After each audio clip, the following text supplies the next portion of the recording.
Boa noite a todos. Acho que é a segunda vez que eu dou boa noite hoje, né? Sejam todos bem-vindos. Amém? Amém. Primeiro eu queria agradecer o convite da pastora Priscila, do pastor Charles, tá? E pelo consentimento também do pastor Gilson, os pastores da nossa igreja. Pedir a vocês que tenham um pouco de paciência, porque a pastora me deu um tema muito fácil essa semana, sabe? Ela falou comigo assim, vamos falar sobre suicídio, mas você fica livre. Você não precisa falar se você não quiser. Mas como a gente está no mês Setembro Amarelo, eu vou falar sobre suicídio. Amém? Eu gostaria que vocês abrissem a Bíblia para mim em Filipenses 4, 6, 8.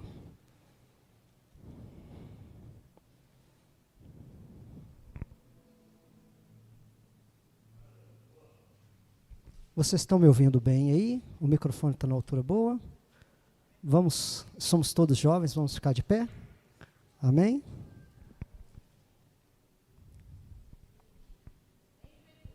Amém, juventude? De pé? Amém? Amém.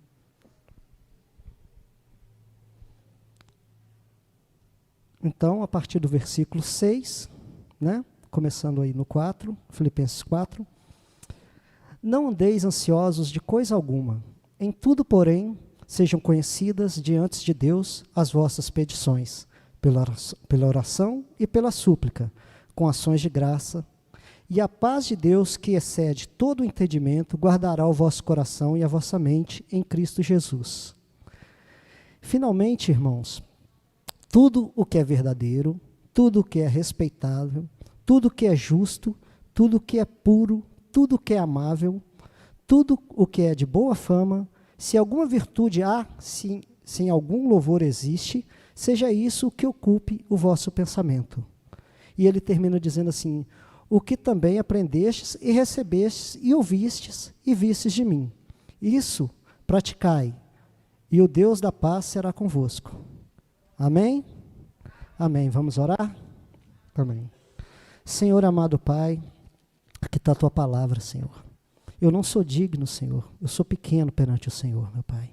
Mas eu te peço nessa noite, usa minha boca, Senhor. Coloca as tuas palavras, o teu entendimento, para que eu possa ministrar sobre o teu povo, Pai. Que eu venha diminuir e que o Senhor cresça nessa noite, Pai. Que tudo seja feito para a honra e glória do teu santo nome. No nome de Jesus, amém. Amém.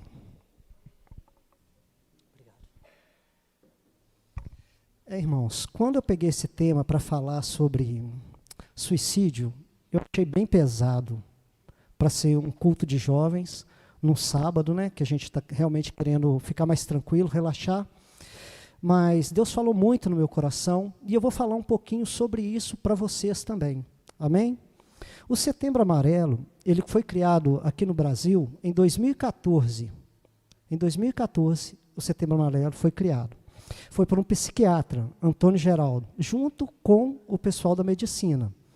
Só que isso já vinha dos Estados Unidos desde 1994. Lá um jovem morreu aos 17 anos, Mike Emily, morreu aos 17 anos. E aí o que acontece? Lá é chamado de Yellow Rainbow, que é mais ou menos o que os meninos estão fazendo ali fora, com cartazes. Amarelo, fita amarelo. Então, assim, eles pegavam e escreviam frases, a família desse rapaz, quando ele morreu, eles fizeram alguns cartazes, fizeram algumas fitas com o número de telefone para ajudar as pessoas. Amém? E divulgaram isso. Então, se você precisa, procure ajuda. E quando foi em 2014, o Brasil implantou isso aqui também, com o nome de Setembro Amarelo. Amém? Só para a gente ter uma noção de onde que veio. A palavra do Senhor, aí em Filipenses, está falando sobre a nossa mente, o que devemos e o que não devemos pensar. Tudo aquilo que é bom, que é agradável, é bom que a gente mantenha sempre em nossa mente, para não dar lugar ao diabo. Amém? Então, a palavra ansioso, a raiz da palavra vem do grego, significa dividir. Uma pessoa com a mente ansiosa, ela está com a mente dividida, ela não consegue pensar direito.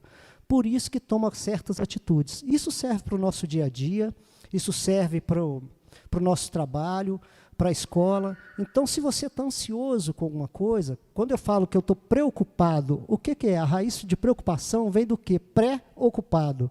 Eu estou me preocupando com alguma coisa que ainda não é para me pensar. Ou seja, é uma coisa que é eu não sei se vai acontecer no dia de amanhã, mas eu já estou preocupado com aquilo. Então, eu acabo pensando numa coisa que ainda não aconteceu. Estão entendendo? Então, assim, eu acabo perdendo meia-noite de sono, eu acabo perdendo meu dia de trabalho, porque eu estou antecipando um problema que às vezes nem existe ainda. Amém? Então, tá. Eu fiz alguns tópicos, e fiz bastantes tópicos, sobre o suicídio. Só que eu vou tentar me abster aqui na palavra, para a gente não perder muito tempo, tá? Pastora, só me fala o horário, tá bom? Porque eu nem olhei o relógio. Isso. Então, aqui, quando Paulo escreve essa carta aos Filipenses, ele fala sobre algumas coisas. Primeiro, ele começa, não andeis ansiosos de coisa alguma. Em tudo, porém, sejam conhecidas diante de Deus as vossas petições, pela oração, pela súplica e com ação de graças. Ele está te dando uma fórmula para que você consiga viver sem ficar ansioso. Orar é uma coisa que o crente, que o cristão, tem que sempre fazer. A nossa oração, ela tem que sempre uma conversa com Deus. Então, não adianta eu guardar o problema para mim, ou eu contar para uma pessoa que está do meu lado e não passar isso para Deus, porque Deus é capaz de responder, Deus é capaz de resolver. E muitas vezes a gente quer guardar isso para a gente. Oração, por que ele fala depois suplicando? Oração é diferente de súplica, porque quando eu oro, eu estou falando com Deus, eu estou pondo um problema, mas eu estou conversando com Deus de forma tranquila. Agora, quando eu suplico, a súplica ela é uma oração sem condição. Como sem condição? Eu não consigo impor nada para Deus. Eu estou tão dependente dele, tão fraco, tão debilitado, que eu suplico ele, Senhor, tem misericórdia de mim. Senhor, cuida da minha vida, cuida da minha família. Senhor, eu não consigo resolver esse problema. Então, é diferente. Só que muitas vezes, quando a gente está ansioso, a gente se esquece disso. Quando a gente está preocupado. E isso acaba sendo algumas coisas que, de vez em quando eu vejo o pastor falando que você não sabe o que seu filho está fazendo no quarto, você não sabe o que seu amigo está fazendo trancado ali. E quem se isola de um grupo. E às vezes se isola de Deus também. A gente tem dois tipos de relacionamento. Nós temos um relacionamento que é vertical, que somos nós e Deus, e temos um relacionamento que é horizontal, que somos nós com os nossos irmãos, com os nossos familiares. Se uma dessas linhas se quebra, a outra também se quebra. Então, por isso que muitas vezes tem muitas pessoas que estão tristes, estão debilitadas, entendeu? E geralmente o que acontece? Essa pessoa que não consegue orar, que não consegue suplicar, vai ser muito difícil dela fazer a terceira parte, que seria ações de graças. O que é ação de graça? Agradecer a Deus pelo que Ele fez na sua vida. Quem está ansioso não demonstra gratidão. Ele está com foco no amanhã, está tão preocupado com o amanhã, que ele não demonstra gratidão. Ele não se lembra, ele não traz à memória dele aquelas coisas que Paulo falou aqui embaixo.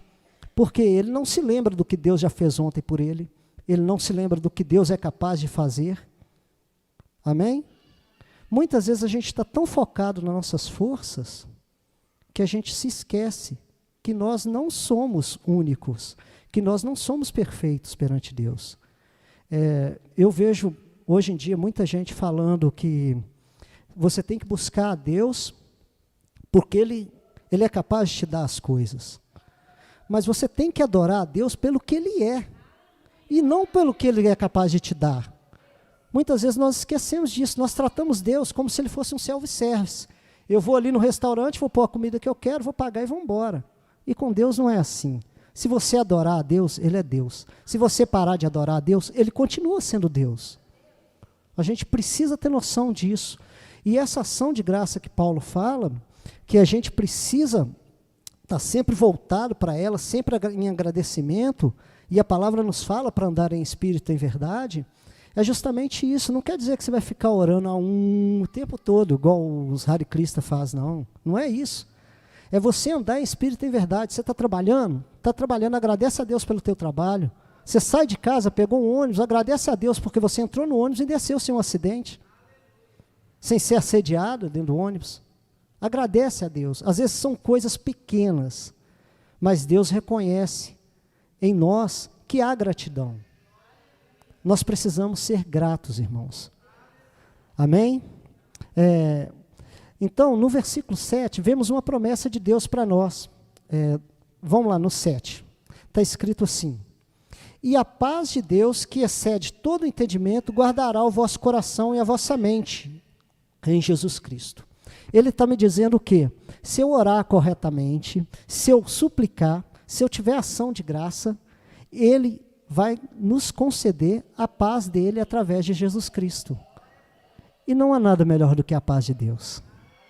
A paz que vem de Deus, você pode estar em tribulação, em dificuldade, mas se Deus te dá a paz dele, o mundo está caindo. Lembra? Quando o mundo cai ao meu redor, deixa cair.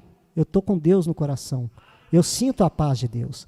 E essa paz, ela transcende todo o nosso entendimento. As pessoas que estão de fora não entendem. Pô, a pessoa está passando por essa luta, lembra de Jó? Passando por luta, por isso, e ele não vai amaldiçoar o Deus dele? É porque a paz vem de Deus. Não é coisa nossa. Não é coisa nossa.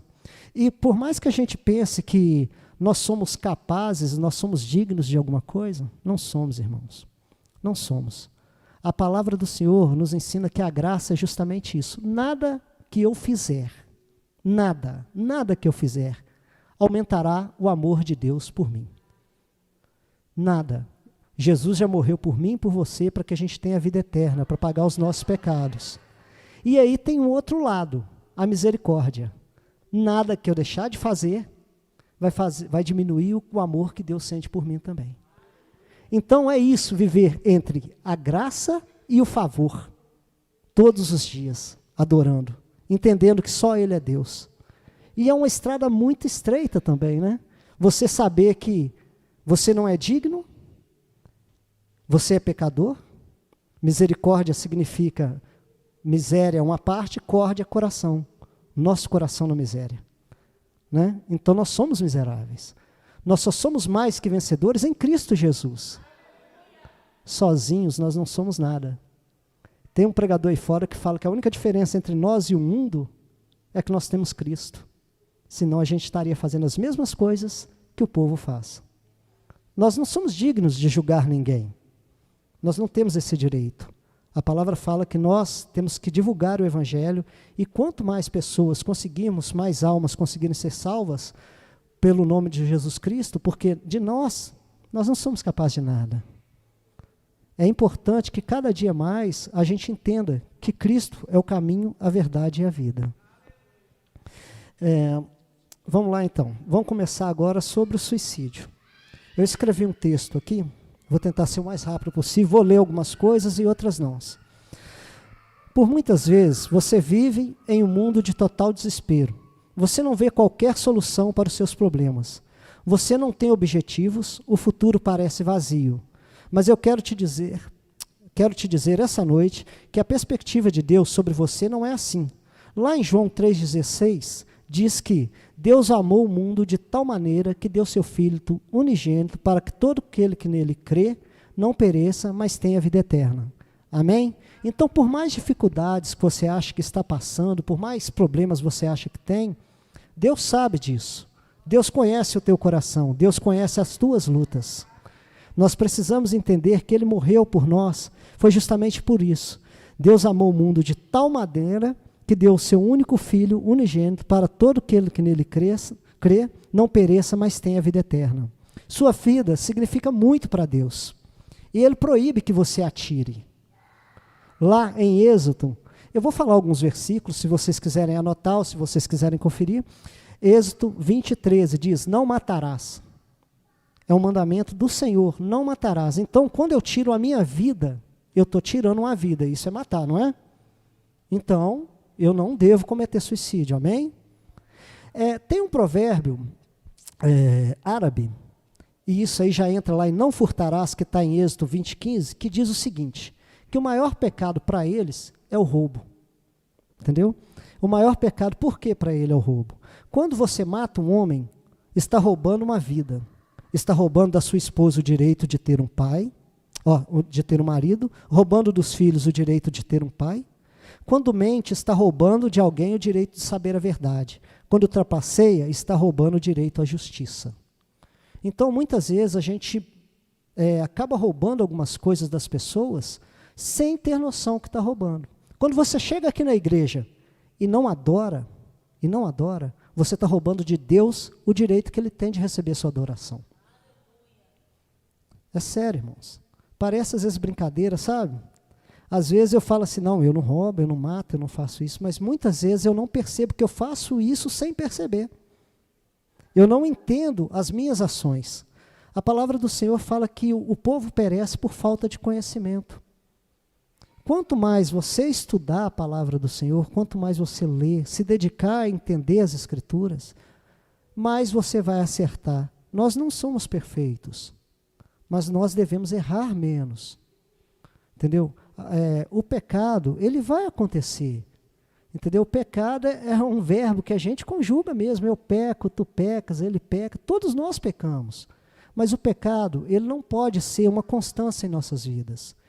Ele tem que ser um acidente, sabe? Quando você sai na rua, está dirigindo, aí você esbarra o carro, você não esbarrou porque queria. Você esbarrou. E aí, o que acontece? Se você bateu errado, você vai pagar o conserto do outro carro. Entendeu? Então, o pecado é a mesma coisa. Se você saiu na rua, escorregou, quebrou um pé, você não vai querer fazer aquilo de novo. E a palavra fala isso. Lembra quando Davi pecou? Davi pecou, se humilhou, arrependeu. A Bíblia não fala que ele cometeu o mesmo pecado de novo.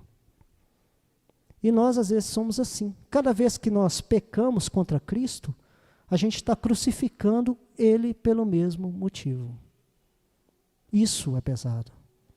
Muitas vezes a gente comete o pecado hoje, amanhã a gente comete de novo. E comete o mesmo pecado de novo. Ah, Deus vai me perdoar? Deus perdoa, Deus é misericordioso. Mas Deus também é justiça, irmãos.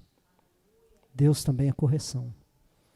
Então, assim, muito cuidado. Eu sei que não é fácil, eu também sou pecador. Antes de eu falar para vocês, a palavra já veio para mim. Não é fácil. Não é fácil. Não é fácil para mim subir aqui e fazer louvor. Não é fácil para mim, muitas vezes, estar aqui na frente no som, porque a igreja também olha para mim. Eu tenho que ter uma vida que condiz com aquilo que eu transmito aqui dentro da igreja. Não adianta eu ser cristão só aqui.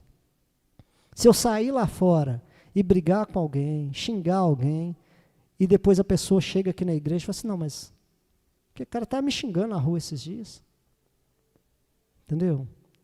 Paulo diz, sejam os meus imitadores, como eu sou de Cristo. E hoje em dia, muitas vezes a gente fala assim, não olha para mim não, olha para Cristo. Cristo é perfeito. Eu sei que Cristo é perfeito, irmãos. Mas a gente também tem que buscar a perfeição. A gente tem que buscar esse entendimento que nós somos referência. Os nossos exemplos são muito importantes. São muito importantes. Eu acho que tem uma frase de Santo Agostinho que fala isso. Fala assim, olha, pregue, se for preciso, use palavras. Pregue com a sua vida. Onde você estiver, na sua escola, no seu trabalho, na padaria, no dia a dia. Eu sei que é difícil. Hoje em dia a gente está vivendo num mundo muito complicado, onde as pessoas não têm tempo para parar, para conversar. É o telefone o tempo todo, é o zap, é Face, é Instagram. Tipo, mas se eu não fizer isso, minha vida para. Ô meu irmão, te falar uma coisa, sua vida para quando Deus falar que vai parar. E aí ele para mesmo. Amém? Sua vida importa para outras pessoas. Talvez você esteja pensando em quanto tempo está depressivo e triste. Você se sente como um fardo para as outras pessoas. Mesmo que elas digam isso, você sente como se todos fossem... Pega outro microfone para mim. Como se todos fossem ficar melhor sem você. Isso está errado. É uma mentira pensar assim. Ninguém ficaria bem com essa situação. As pessoas que te amam ficariam transtornadas. Aqueles que te conhecem e se importam com você nunca entenderão o motivo. Então, desculpa.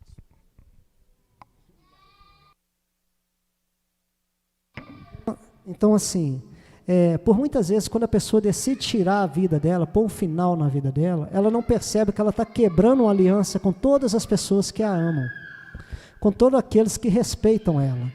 E é uma coisa que não tem como voltar atrás. Não dá para voltar atrás. Então, toda vez que você pensar, estiver deprimido, procura ajuda, conversa com um irmão, conversa com um amigo, expõe para ele a situação. Entendeu? Com Cristo, sempre com Cristo primeiro. Pai, estou passando por dificuldade. Está difícil para mim. E isso, todos nós passamos por isso. Todos nós. Não tem essa de, eu sou fortão em Deus, eu sou ungidão de Deus, eu sou a quarta pessoa da Trindade. Mentira. Não tem não, filho. Depois de Cristo, não tem. Depois de Cristo, nós somos ungidos através dele. Ele abriu a porta, ele rasgou o véu. As nossas dificuldades são dificuldades que nós temos, que as pessoas aí fora têm. Cada um tem a sua dificuldade em específica, mas todos, a palavra fala que no mundo nós passaríamos por aflições. Mas tem bom ânimo, pois Jesus venceu o mundo. Amém? Amém. Por isso devemos trazer à nossa mente tudo aquilo que nos traz esperança. O termo noutético é derivado da palavra grega, que significa pôr em mente, formado de nous, que é mente, e titeme, que é pôr. Em Lamentações, a palavra do Senhor 3, 21, 25, fala justamente isso. Quero trazer à memória o que me pode dar esperança. As misericórdias do Senhor são a causa de não sermos consumidos, porque as suas misericórdias não têm fim, renovam-se a cada dia. Grande é a tua fidelidade. A minha porção é o Senhor, diz a minha alma. Portanto, esperarei nele. Bom é o Senhor para os que esperam por ele, para a alma o que o busca. Amém? Então, assim, tudo aquilo que você puder trazer à sua mente para te dar esperança, vai te tirar dos momentos difíceis. Mas aqui, irmão, se você não ler, você não vai ter nada na mente para te dar esperança. É preciso ler, é preciso buscar, é preciso entender. Antes de mais nada, a Bíblia é a palavra de Deus. Amém? Mas ela também é um livro. Ela é um livro, amém? Foi escrita através da palavra de Deus, mas é um livro. E como todo livro, é necessário que seja lido e interpretado. Eu não posso simplesmente, eu chegar aqui para vocês, ler um versículo separado, fora do contexto, e usar ele para pregar. Eu estou falando de suicídio. Eu fui lá em Filipenses e falei sobre a mente. Amém? Eu não tirei nada que não fosse a respeito do que eu vou falar. Então, muitas vezes eu vejo muitos pregadores pegando e distorcendo a palavra. Isso, na hora que você for ler, pede a Deus, pede ao Espírito Santo para te direcionar, mas leia a letra também. O Espírito vivifica, a letra mata. Mas você tem que entender o que você está lendo.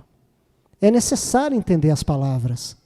Se você tem dificuldade sobre uma palavra, hoje em dia as Bíblias estão bem mais fáceis, né?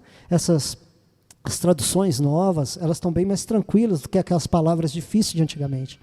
Mas procura sempre buscar. Se não entendeu a palavra, vem no pastor, vem nos pastores dessa casa, vem num diácono, pergunta, olha, irmão, eu li isso lá, eu não entendi, o que é que fala isso? Para no momento de dificuldade, você ter condições de ter a palavra na sua mente e lutar contra o inimigo. Lembra lá de Efésios 6? O que Paulo fala sobre a armadura, sobre o capacete, sobre o escudo, sobre a espada? Se você não está preparado, é uma guerra espiritual, irmãos. A palavra diz que nossa batalha não é contra a carne ou sangue. Não é. Não adianta, muitas vezes, você sair para a rua e ficar nervoso com alguma pessoa. Isso, muitas vezes, você vai passar por dificuldade, porque é o diabo lutando para tirar de você. Ele já perdeu. Ele já perdeu. A palavra nos diz que ele já foi vencido. Vocês lembram quando os Estados Unidos invadiu o Iraque para matar Saddam Hussein? Eles invadiram, e o que eles fizeram? Eles entraram, mataram os guerreiros, os soldados, libertaram o Iraque daquele governo ditador. Amém? Só que o que o povo fez? As pessoas que eram envolvidas perceberam que já tinham perdido a guerra e começaram a destruir os monumentos, os hospitais, as casas. O próprio exército de Saddam Hussein começou a destruir. A mesma coisa é o diabo. Ele sabe que ele já perdeu, irmão. Ele já perdeu, está só esperando o dia D dele. Só que enquanto isso, o que ele faz? Ele quer te pôr uma doença, ele quer te causar uma aflição, ele quer te desviar do caminho. E muitas vezes a gente cai nisso por não ter essa palavra na cabeça. Cuidado com isso, muito cuidado. Igual eu falei para vocês, antes de falar para vocês, eu li e Deus falou comigo. A palavra fala, cuidado, você que está de pé, cuidado para que não caia. Isso serve para mim, serve para você, serve para os pastores. Amém? Vocês estão me entendendo, igreja? Amém. Então tá. Tem um texto do Mahatma Gandhi, que foi um pensador também, um cara indiano, que ele dizia assim, ó, mantenha seus pensamentos positivos, porque seus pensamentos tornam-se palavras. Mantenha suas palavras positivas, porque suas palavras tornam-se atitudes. Mantenha suas atitudes positivas, porque suas atitudes tornam-se hábitos. Mantenha seus hábitos positivos, porque seus hábitos se tornam seus valores. Mantenha seus valores positivos, porque seus valores se tornam seu destino, a sua vida. Então, irmãos, pensa muito antes de falar.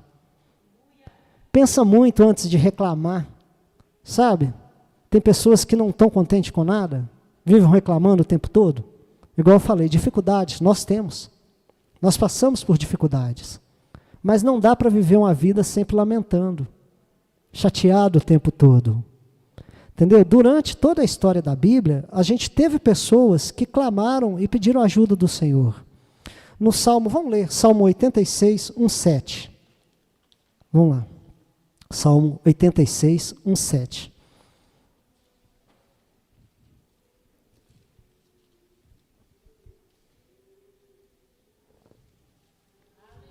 Nesse salmo, Davi, ele suplica ao Senhor. Você vê todo o desespero dele. Então, no Salmo 86, 1:7, no dia da minha angústia, clamo a ti, porque me respondes. Amém? Então, por muitas vezes, se eu não clamar a Deus, se eu não buscar a Deus, se eu não suplicar, se eu não mostrar para Ele que eu estou em dificuldade, vai ficar muito difícil. Vai ficar muito complicado. Muitas vezes a gente confia na nossa força, a gente confia que eu sou capaz, através do meu trabalho, de sustentar minha família. Eu sou capaz, através do meu estudo, de passar numa faculdade. Eu sou capaz de, através dos remédios, curar o que eu estou sentindo. Amém? Amém. Você é capaz, eu também sou. Entendeu? Mas em tudo lhe dê graças. Buscai primeiro o reino de Deus. E as demais coisas vos serão acrescentadas. Amém? Amém. Então, por muitas vezes, a gente pensa que vai conseguir tudo sozinho. Aí no mesmo Salmo, no 86, no versículo 6, fala assim, escuta, Senhor, a minha oração e atende a minha voz das minhas súplicas. Muitas vezes a gente está conversando com Deus, mas a gente está orando. A oração, como eu expliquei no início, é diferente de uma súplica. Quando eu oro? Eu oro quando eu chego aqui na igreja. Senhor, fala comigo. Eu oro quando eu estou na minha casa. Senhor, eu sei que o Senhor pode, abençoa meu dia, abençoa minha família. Entendeu? Mas quando eu caio em dificuldade, eu tenho que suplicar. Vamos voltar lá em Davi. Lembra Davi? Quando aconteceu tudo, que ele se vestiu de saco, foi para o joelho, ficou sem comer. Ele foi suplicar. E tem momentos da vida da gente que orar só não vai adiantar. É necessário que haja um quebrantamento. Que eu não confie nas minhas forças. Vou contar uma história. Eu gosto muito de parábolas, irmãos. Jesus pregou sobre parábolas e eu gosto muito de uma história também. Um grupo de pastores fez um encontro num sítio. Acho que eu até contei isso um tempo atrás aqui. Aí os pastores, o que é que eles fizeram? Eles foram para o sítio, e lá tinha futebol, eles fizeram um retiro espiritual, conversaram, como se fosse o nosso encontro aqui, como se fosse um treinamento de líderes. E aí tinha uma piscina olímpica, aliás, tinha um lago no lugar. E tinha um pastor que gostava de nadar. E esse pastor, o que ele fez? Ele falou, não, vou nadar, eu sei nadar. E aí ele pulou na água e foi nadar. Pulou na água e foi nadar, quando ele estava lá no meio do lago, né, onde que o pessoal põe peixe, os negócios, deu uma cãibra nele. Deu uma cãibra e ele começou a bater o braço. Bate o braço, bate a perna e está afundando, está afundando. E os pastores que estavam na orla da lagoa, olharam para aquilo e ficaram desesperados, porque eles não sabiam nadar. Aí eles lembraram, olha, tem o pastor Paulo, ele sabe nadar, chama ele lá, corre lá que está na quadra. Correram lá, chamaram o pastor Paulo. Pastor Paulo, aí o pastor Paulo olhou, o irmão lá, o pastor está afogando, e o pastor Paulo, tranquilo, tira a sandália, tira a calça, e o irmão está afogando, e ele, vai pastor, vai, e ele com muita calma esperou o cara afundar. Esperou, deu umas 10 braçadas dentro da água, pegou o cara pelo pescoço e puxou. Puxou para fora. E aquilo os outros pastores ficaram indignados. Tirou o pastor da água, ressuscitaram ele, tirou a água que tinha engolido. E aí o pessoal ficou indignado. Pastor Paulo, o senhor é doido, o senhor estava aqui desde o momento que ele está afogando, e o senhor não entrou, e ele quase morreu. Com muita calma, o pastor Paulo virou e falou assim, olha, enquanto ele estava lutando pela vida dele, eu não podia fazer nada. Se eu fosse lá enquanto ele estava lutando, ele ia agarrar em mim e ia afogar nós dois. Ia afundar. Mas quando ele desistiu da vida dele, eu pude puxar ele para fora. É isso que Cristo faz.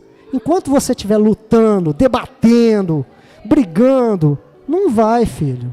Enquanto você estiver na sua força, Jesus não vai poder fazer nada. Mas quando você entregar na mão dele e desistir de lutar, e entender que só ele é capaz, ele vai guardar a sua vida, ele vai te dar a salvação, ele vai te dar um caminho. Amém? Amém, Senhor. Que tudo seja sempre para a honra e glória do Senhor. Então, assim, o esgotamento que a gente sente no dia a dia, Davi também sentiu. No Salmo 31, 9 e 10, está escrito por Davi, descreve vividamente o sentimento de esgotamento pelo sofrimento. Compadece de mim, Senhor, porque me sinto atribulado de tristezas. Os meus olhos se consomem, e a minha alma e o meu corpo gasta a minha vida na tristeza e os meus anos em gemidos. A gente percebe o seguinte, que Davi está esgotado. E a vida da gente é assim. Muitas vezes a gente está esgotado, a gente está cansado do nosso dia a dia. Por quantas vezes que a gente chega do trabalho, chega em casa e fala assim, não, hoje eu só quero tomar um banho e cama. Eu quero tomar um banho e ficar quieto. Não vou nem na igreja hoje. O pastor vai me desculpar, mas como se o pastor quisesse te ver aqui. Ele quer te ver aqui, é claro que ele quer, né? Não pode falar que não quer. O pastor quer, mas primeiro é Deus, irmãos. Eu não venho para a igreja por causa do meu pastor, do meu pastor. São gente boa, são meus pais na fé. Amo eles, respeito. Eu venho para a igreja porque eu tenho um chamado e eu venho cumprir o meu chamado. E cada um de nós tem um chamado. Por mais que às vezes a gente pense que não, não, só estou na portaria, igual essa semana os meninos ficaram lá fora segurando o cartaz. Também é um chamado. Tudo que fizer, faça com excelência, para a honra e glória do santo nome do Senhor. Entendeu? Muitas vezes, a gente que está aqui em cima, a igreja olha de um jeito, o irmão da oração é outro. Vou te perguntar uma coisa, você vive sem uma orelha? Vive sem uma orelha? Responde, igreja. Vive. Você vive sem um olho? Está vendo? Agora vamos lá. Você vive sem seus 2 pulmões? Sem o rins ainda você... Mais ou menos. É isso, irmãos. Às vezes o que nós não vemos dentro da igreja é o que segura o ministério, que é o mais importante. É o grupo de intercessão, sabe? A tia Lu, sabe? Chega, fica ali atrás orando pela minha vida, pela sua vida, quando a gente está aqui em cima, quando o pastor sobe para orar. Então, são essas coisas que muitas vezes seguram o ministério. São pessoas que estão voltadas para a obra. Cada vez que você fizer alguma coisa, realmente, não preocupa se você está fazendo melhor que outra pessoa, não. Preocupa se você está fazendo melhor que você pode fazer. Excelência é isso. Eu vou fazer o melhor que eu posso com aquilo que eu tenho no momento para fazer. Se amanhã eu tiver alguma coisa melhor, eu vou conseguir fazer melhor ainda, amém? Amém, irmãos. Pastora, coisa me fala do horário aí, eu estou seguindo aqui. Põe sua esperança em Deus. Ele promete se aproximar de você, estar sempre com você e possibilitar que experimente a bondade dele exatamente em meio à sua dificuldade. Jesus pode perseverar durante a pior tribulação que qualquer pessoa já suportou.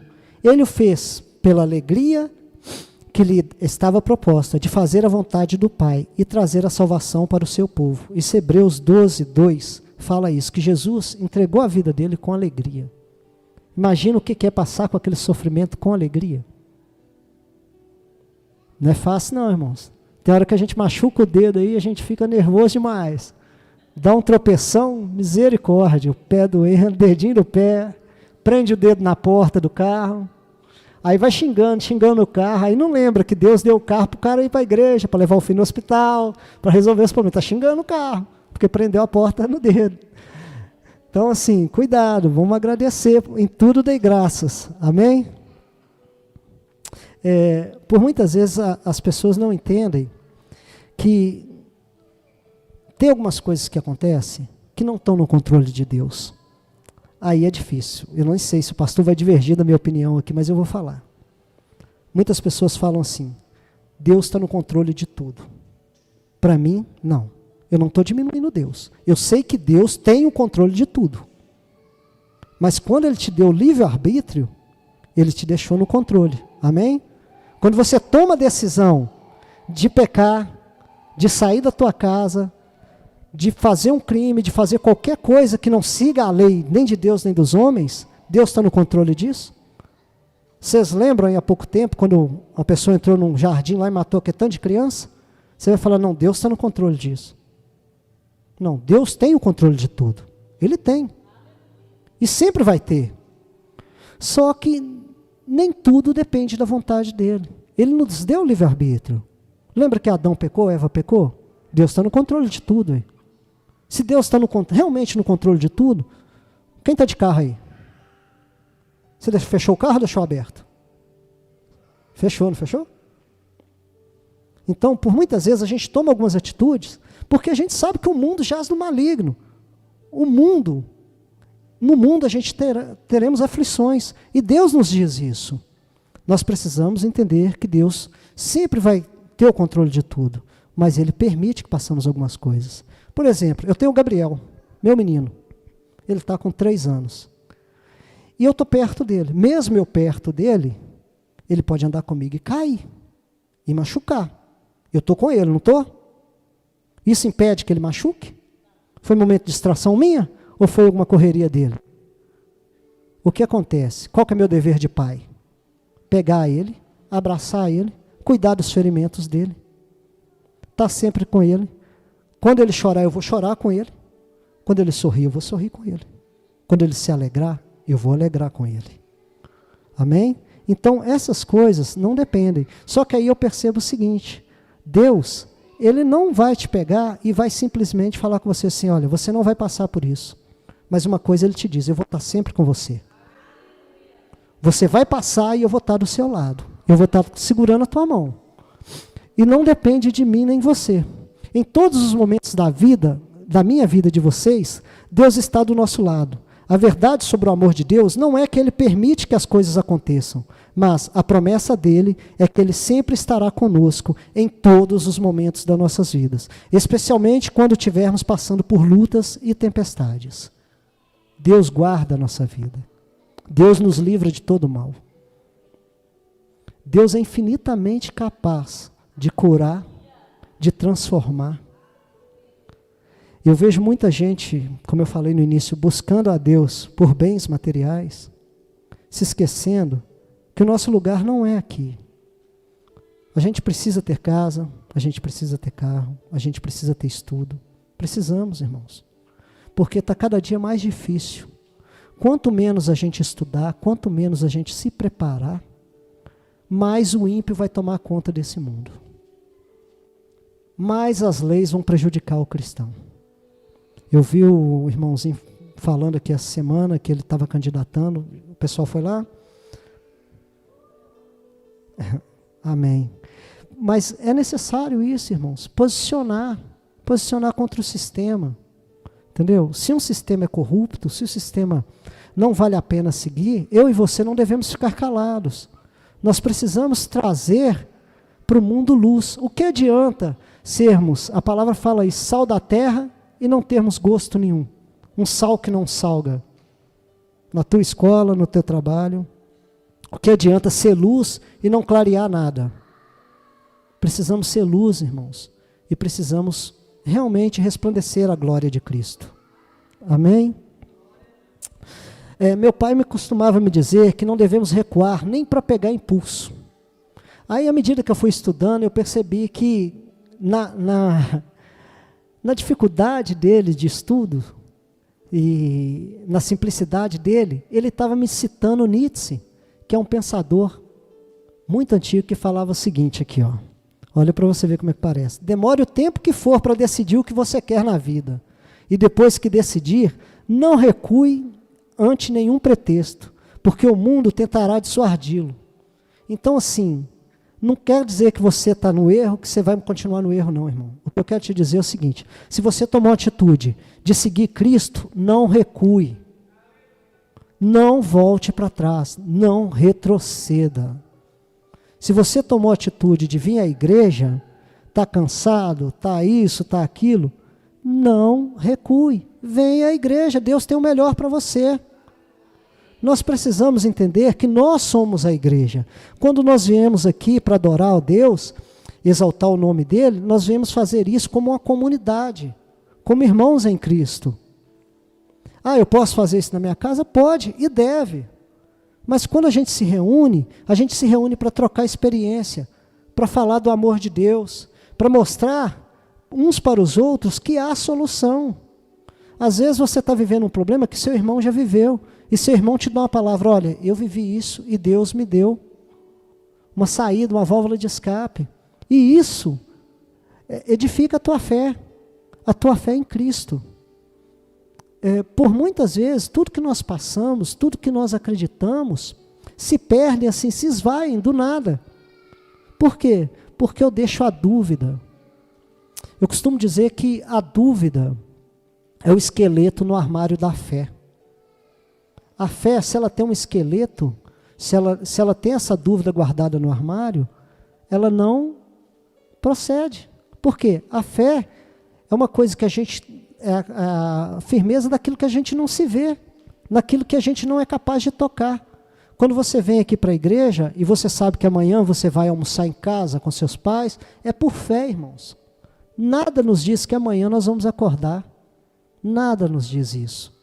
Só que pela fé, pelo amor, pela misericórdia de Deus, Deus prolonga os nossos dias. Lembra do primeiro mandamento lá? Honrar teu pai e tua mãe, porque isso te acrescentarão dias. Toma cuidado com isso também, irmãos. Eu demorei a aprender isso. Eu saí de casa muito cedo, fui tocar, fui para a noite, e com o passar do tempo eu comecei a valorizar meus pais, perceber que eu não sou nada sem meus pais, entendeu? Tudo de direcionamento em matéria de caráter que eu tive no início, apesar deles não serem cristãos, a gente não nasceu no berço cristão, a gente era católico, sempre foram ensinamentos voltados na palavra.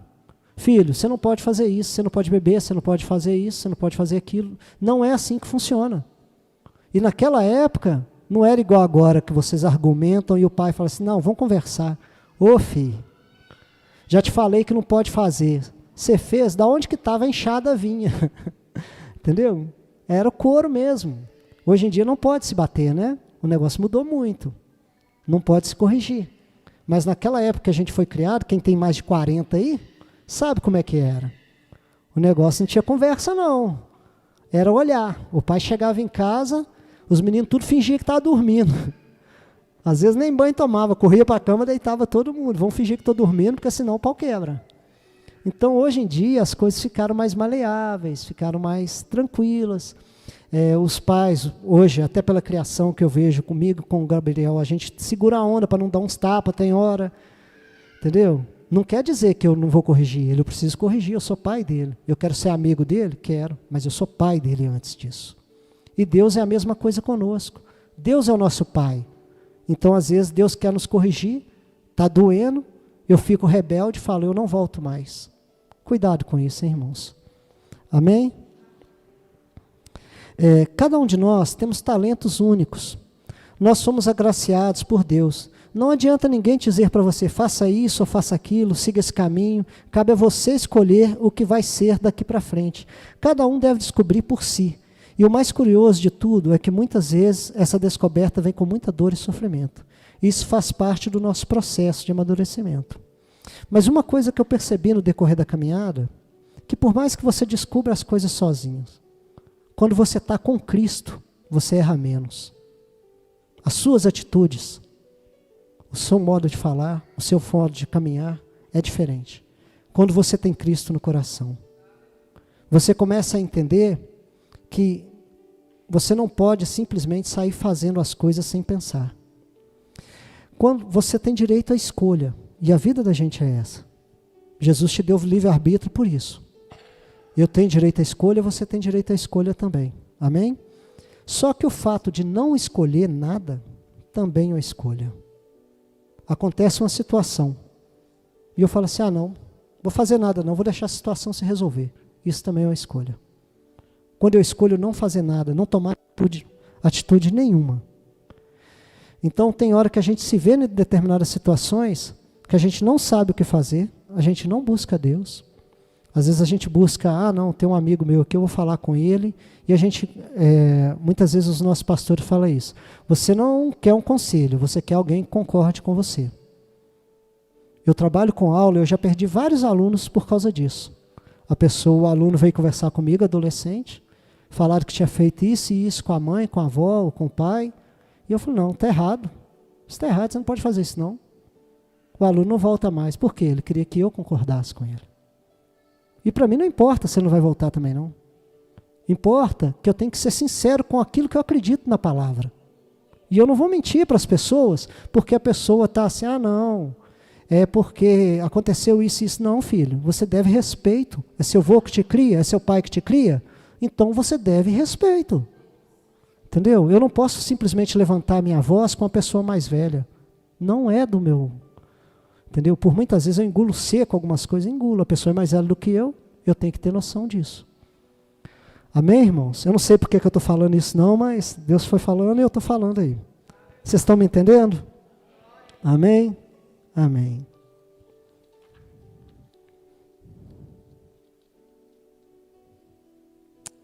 Em Lucas 16, 21, tem uma parábola lá que diz a respeito do homem que é rico, que produziu muita coisa, aí ele percebeu o seguinte, olha, eu estou abastado, eu estou rico, mas eu não tenho onde guardar. O que eu faço? Eu vou derrubar meu celeiro, vou construir um maior ainda. E aí eu vou juntar tudo que eu tenho e vou dormir sossegado.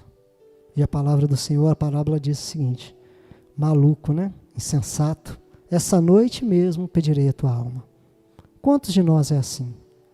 A gente quer juntar, a gente quer ter, a gente não quer ser, a gente quer ter. Tem hora que eu olho, voltando para esse meio musical de novo, a pessoa chega para mim, eu quero ser músico. Eu falei, beleza, paga o preço, vai estudar. Entendeu? Não, mas eu não quero estudar. Falei, filho, aí ficou difícil. O Filipinho está tocando bateria, tem quantos anos? Tem uns 10 já? Ou mais? Entendeu? Não é brincadeira, a vida da gente é esforço. Então, assim, vai fazer uma faculdade, tem dois lados, né? Tem aquela pessoa que fala assim, não vou estudar não, porque Jesus vai me dar inteligência. Ô filho, se você não estudar, Deus não vai trazer na sua mente. Você precisa estudar. Eu vou fazer o teste para um trabalho. Eu preciso me preparar para o trabalho. Eu preciso estar pronto para aquilo. E é aquilo que eu falei, quanto mais você erra, quanto mais você pega experiência. Só que com Cristo você vai errar menos e vai sofrer menos. A experiência é um carro com farol ligado para trás. Você só tem noção das coisas depois que você passa. Já viu um carro andando com farol para trás? Dando ré?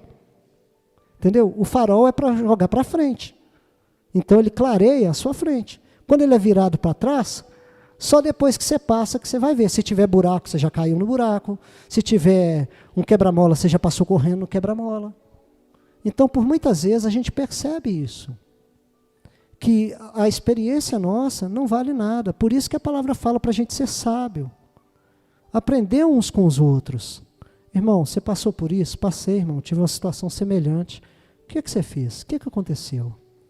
Vai para a palavra. A palavra tem resposta para tudo. Para tudo. Por muitas vezes, a gente pega e acredita que a gente sabe tudo, que a gente pode tudo.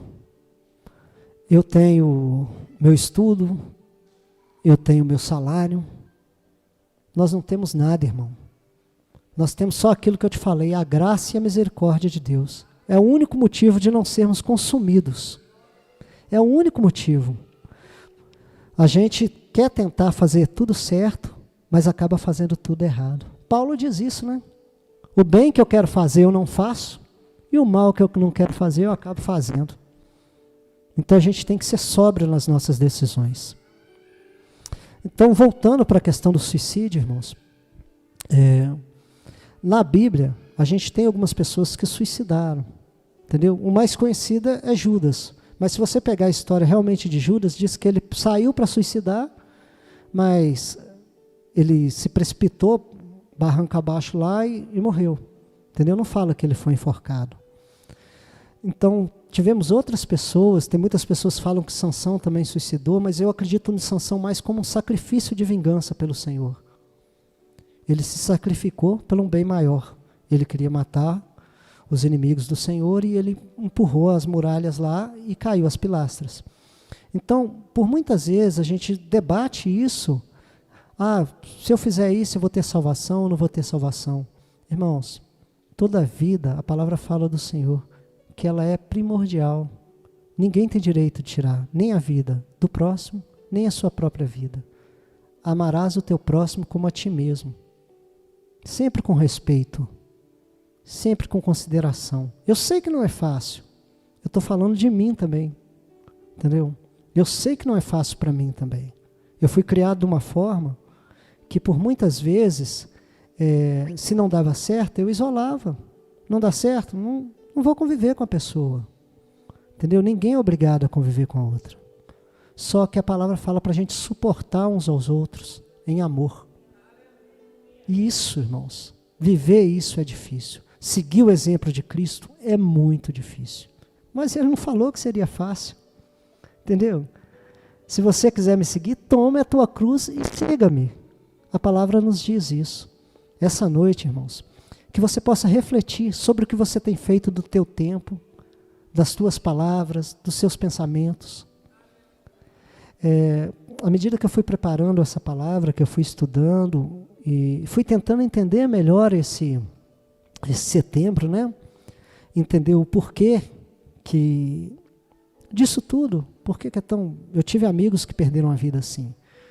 E eu sei que não é fácil, nem para a pessoa que foi, nem para a família que ficou. Os porquês, as questões.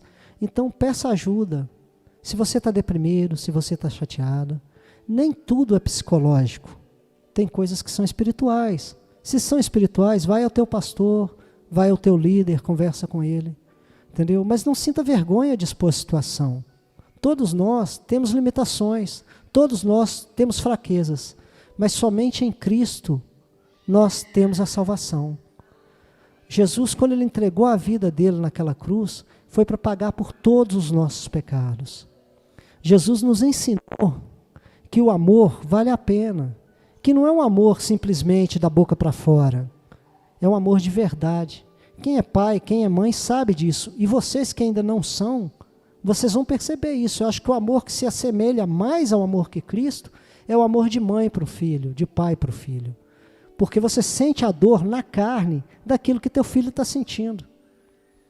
Então, você que é jovem, está começando a vida agora, preste atenção nisso. Tente prestar atenção nos exemplos dos seus pais. Eu estou falando isso de coração porque eu já passei por isso. E continuo passando todos os dias.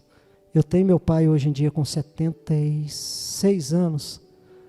E assim, tudo que eu tento enxugar dele, puxar dele mais, para que eu erre menos. Entendeu? Antes de conversar isso aqui, quando eu terminei de redigir, eu levei para ele. Pai, olha aí se eu não estou falando besteira. É claro, veio de Cristo, veio de Cristo, veio de Deus, veio. Mas você tem que buscar referências, as pessoas que estão do teu lado, que são mais sábias. Entendeu? Está uma situação na sua vida?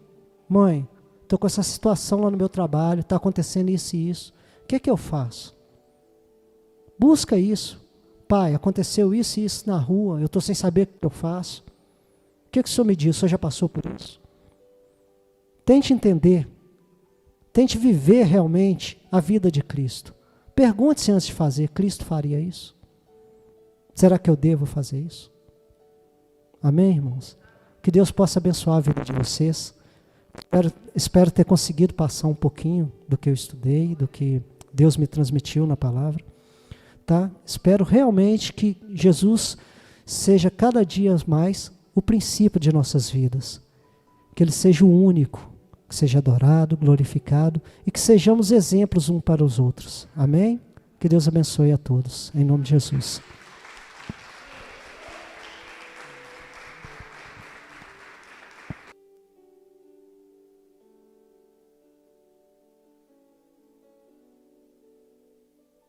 Sheila.